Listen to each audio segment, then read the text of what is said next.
Me. Boris Johnson's speech was Trumpian in its lack of coherence. Blah, blah, blah, serious face, something Latin, smirk, railway tunnel, levelling up, old Greek myth, mess your hair about a bit, levelling up, the cavalry, sombre face, levelling up, a joke about beavers, the end.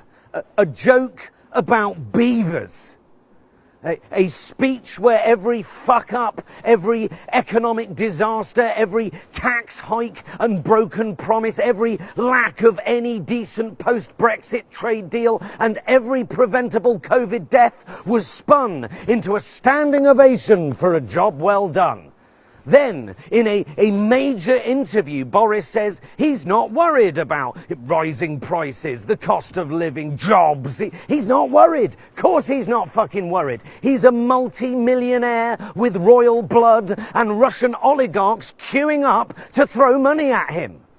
The only thing he has ever had to worry about is whether his various wives find out he's fucking someone else behind their back, which invariably he is.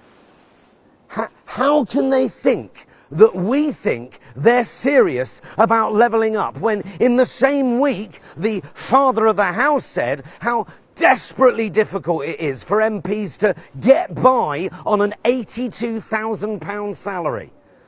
When you're an Eton-farmed elitist who thinks nothing of spaffing £40 on a glass of wine, a £20 a week uplift payment on your universal credit, it probably doesn't even register to you that that is even actual money. I mean, Boris Johnson was part of the Bullingdon Club, for fuck's sake, where it was standard practice to burn £50 notes in front of homeless people for a laugh.